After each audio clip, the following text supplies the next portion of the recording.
안녕하세요. 매일매일 습관처럼 매일 행정법 정인영입니다. 주말에 행정법 강론을 잘 하셨죠? 오늘부터 또 4월 21일부터는 월요일입니다.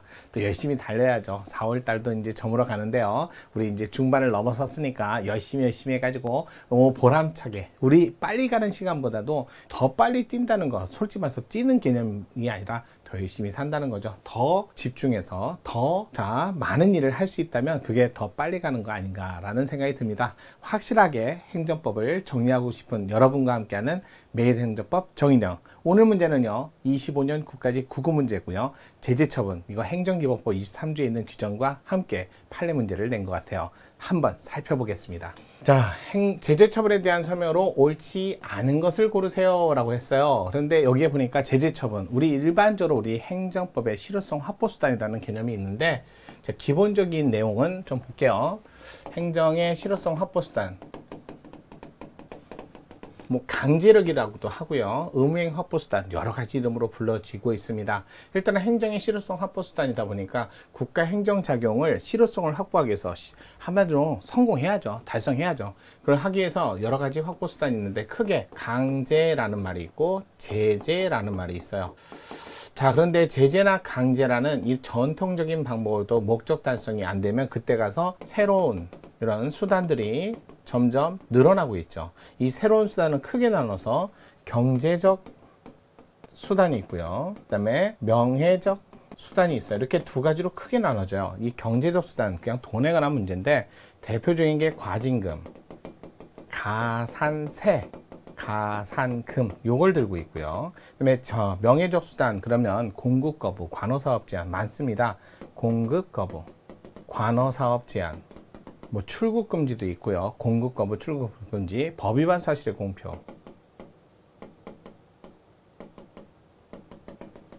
뭐 시정 명령 등 여러 가지 많은 새로운 수단 많이 있어요. 새로운 수단이다 보니까 아무래도 일반법이라든지 이런 건 없고요. 또 새로운 수단은 대부분 일반법을 두지 않았고요. 일반법이 없고, 그 다음에 새로운 수단은 대부분 간접적 수단입니다.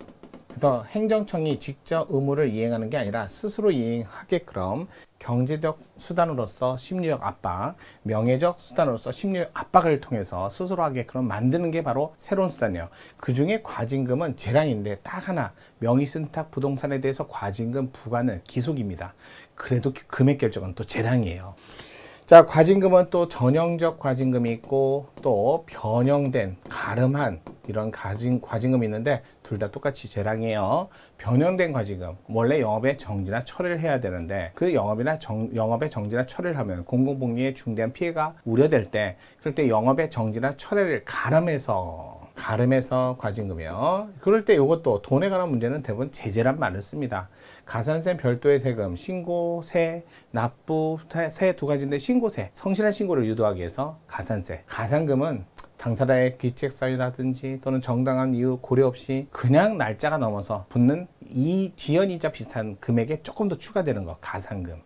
자, 그렇게 보시면 되고요. 그 다음에 이제 전통적 수단의 강제는 강제 집행과 즉시강제가 있고, 자, 행정상 즉시강제, 이건 사례로도 많이 나오죠. 소방법이라든지 식품위생법, 그다음에 도로교통법, 경찰관 직무집행법. 자, 시간적 여유가 없을 만큼 장애를 제거할 필요성은 있는데, 그럴 때 긴급한 사정이 있을 때라고 말을 표현합니다. 그럴 때 행정청이 직접적으로 손을 대는 거 즉시강제. 영장주의 적용 안 해요. 이거는 위험원을 제거하는 행정상 제재지. 행정상 강제지. 이거는 형사상, 수사상 문제는 아닙니다. 강제집행 안에, 자, 행정대집행, 그 다음에 강제징수, 이행강제금, 이걸 집행벌이라고도 하고요, 직접강제, 이렇게 네 가지를 들고 있어요. 그래서 강제, 제재는 행정벌이라고 표현하죠.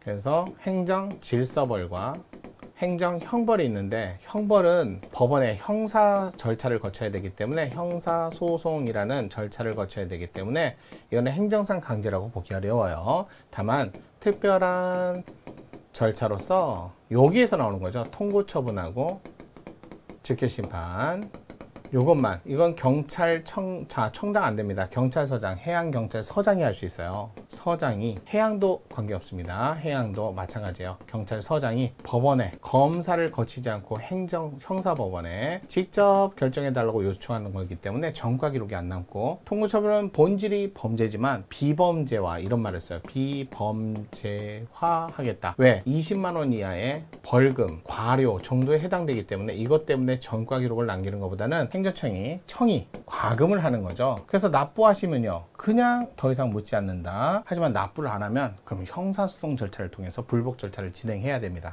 자, 여기서 즉시강제에서 뭐가 퉁 튕겨 나왔어요. 행정조사라고 지금은. 그래서 행정조사 기본법이라고 해서 자, 일반법까지 만든 거죠. 얘는 지금은 즉시강제의 일환이 아니라 이제는 완전히 독립하셨어요. 이제 분가했다 이렇게 보시면 돼요. 이거 사실행위로서 이렇게 지금은 분리돼서 독립적으로 기본법까지 만들어져서 행정조사한다.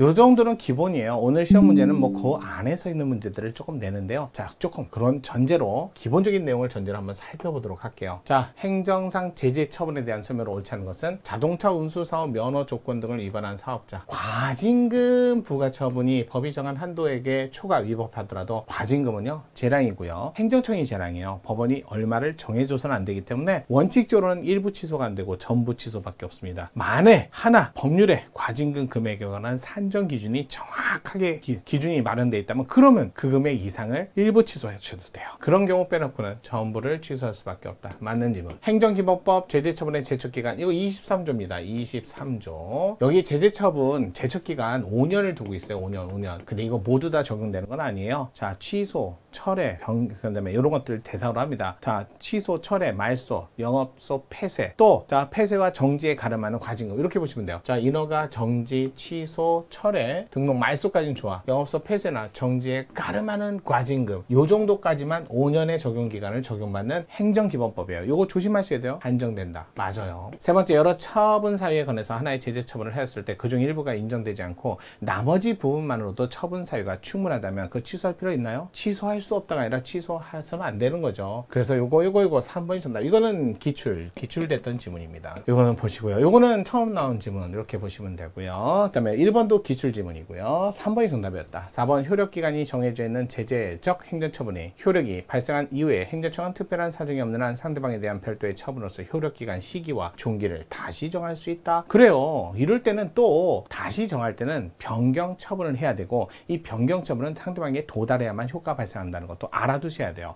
요것도 조금 진도가 나가야 돼요. 요것만으로 딸랑하시면 안 돼요. 그래도 맞는 지문은 맞지만. 그래서 이렇게 해서 정답은 3번이었습니다. 정리 잘 하셨죠? 이제 월요일 날 시작했으니까 일주일간 저랑 같이 가시는 거 매일 행정법입니다.